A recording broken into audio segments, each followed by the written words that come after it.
like a guy who could treat me right. Way oh, way oh, oh. Boy, take a chance, will you let me ride? Way oh, oh. I could be the best thing in your life. Way oh, oh. You got me singing. Way oh, oh. You look like a guy who could treat me right. Way oh, oh. Boy, take a chance, will you let me ride? Way oh, I could be the best thing in your life. Way oh. Maybe let's take a drive, take a drive.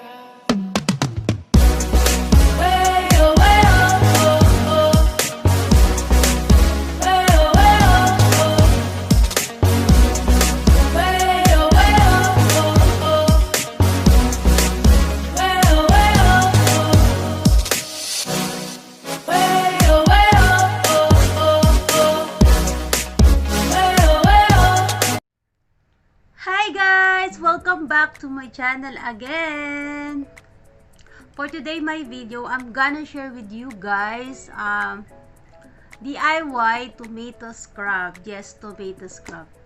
Anyway, thank you so much sa mga nanonood ng mga video ko at sumusuport sa aking premiere. Thank you so much guys. If you are new in my channel, please do like, subscribe, and hit the notification bell yan sa baba. At thank you again.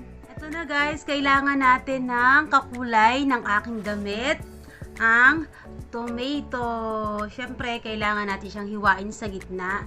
Ang paghiwa niya ay sa gitna. Yan, para ano. Yan ang gagamitin natin. Tapos, kailangan natin ng pang-scrub. Ito yung brown sugar. Kung meron namang white sugar, pwede na rin yung basta sugar. Tapos, kailangan pino yung pagka-sugar niya, hindi yung mga parang rock salt. Kasi, pwede tayong magkasugat pag ganyan.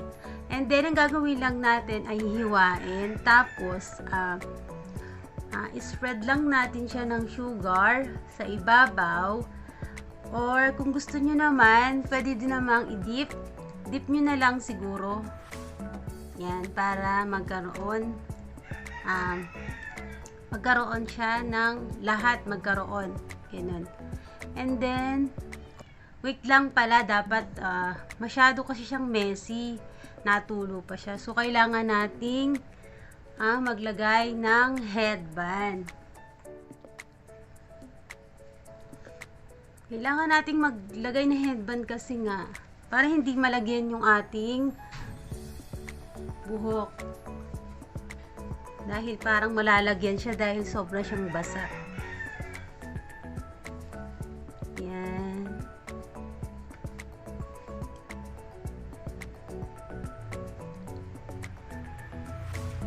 Tapos, pag na-headbandan nyo na, gawin nyo sa buhok nyo ay i-braid nyo.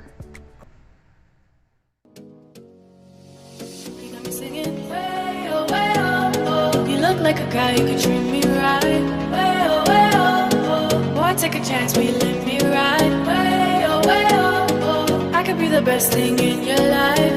Way oh, oh. You got me singing. Way oh. You look like a guy who could treat me right.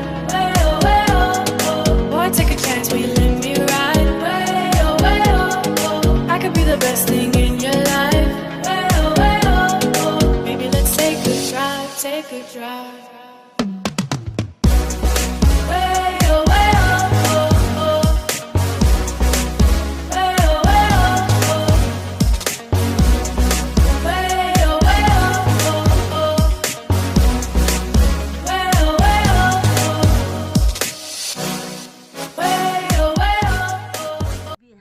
Alam nyo kung bakit biniraid ko itong buhok ko? Kasi wala lang, pautot ko lang. Anyway, back to back to topic. Yan nga, ayan, natunaw na yung kasi nag-ipit pa ako ng hair. Tapos, scrub natin siya sa face natin. Ng dahan-dahan. Dapat gentle lang yung mo sa kanya. Ngayon parang wala akong nararamdaman. Siguro natunaw na kaya ididip ko siya sa sugar. Ayan. Ayan. Yan.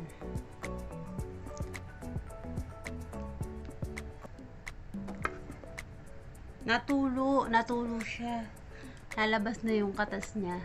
Ayan, ganun-ganun lang. Alam nyo guys, kailangan natin mag-exfoliate ng mukha natin. Kahit twice a week lang. Ang lamig ng kamatis, kasi galing siya sa rep. Pwede namang wag nang ilagay sa rep. Yun nga guys, kailangan natin nag-exfoliate. Ito yung maganda sigurong gamitin. Kasi, para matanggal yung mga dead skin natin. Marami namang nagamit ng kamatis kasi madaming benefits yung kamatis. Alam naman natin siya. Ang kamatis ay mayaman sa lycopene.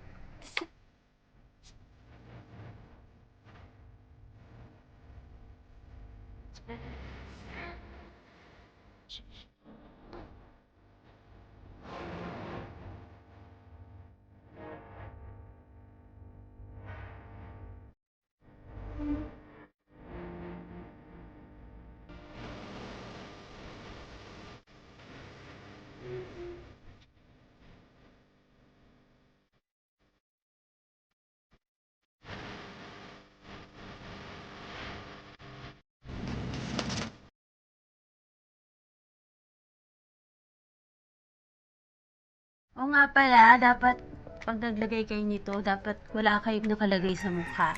Ako ano lang naman, lip tint. Yan guys, siguro 10 minutes nyo siyang gantuhin sa mukha nyo. Gentle lang, kasi nga baka magka-scratch ang ating medyo manipis pa naman yung mukha natin. Pero ako siguro makapal na.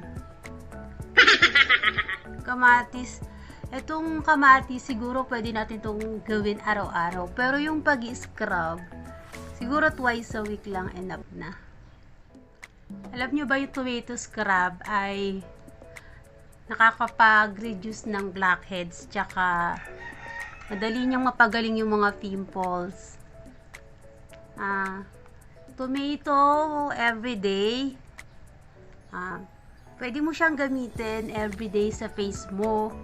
Yung tomato, pag nagluluto ka, siguro kumuha ka lang ng kabiak ng pahid-pahid mo sa mukha mo. Pero tong tomato scrub nga is pwede naman siyang twice or once a week.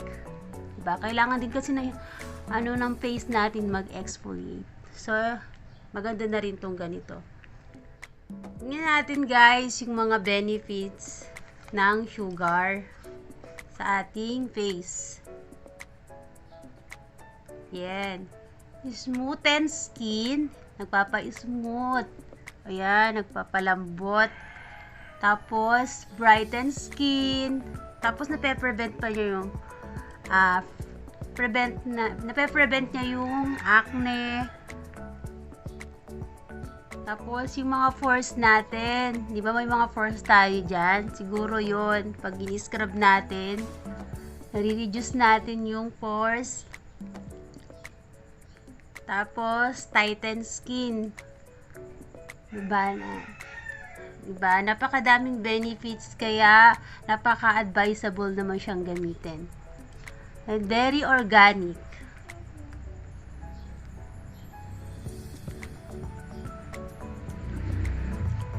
Yan, 10 minutes mo lang siyang gagantuhin sa face mo, tapos babanlawan mo na siya.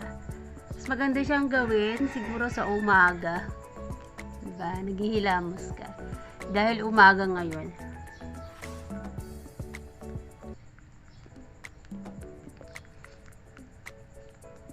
Ginagawa mo? Wala nang sugar guys. Nandito na lahat sa face ko. And naka 10 minutes na naman siguro tayo.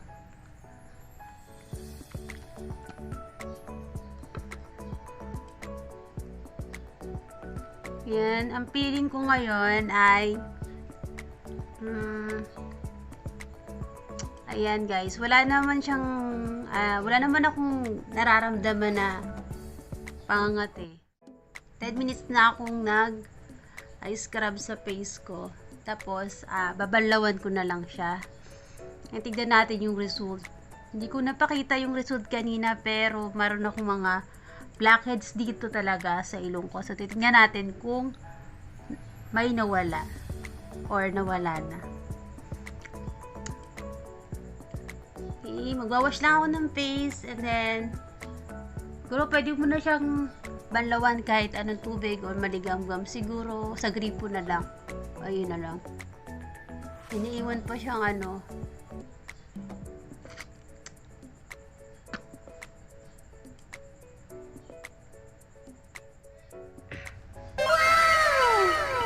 Ayan guys, pinanlawan ko na siya. Tapos, pat nyo lang siya ng towel. Tapos, punasan lang natin siya ng towel, dahan-dahan.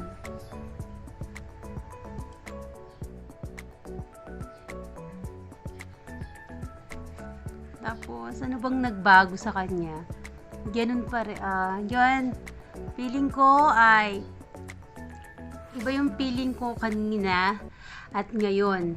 Parang gumaan yung hindi naman, parang gumaan yung pakiramdam ko, tapos parang lumambot siya, and then ayan, lumiwanag ang buhay. Tapos ayan, nakakawala siya ng blackheads. Ayan, may nakuha pa ako. Ganun.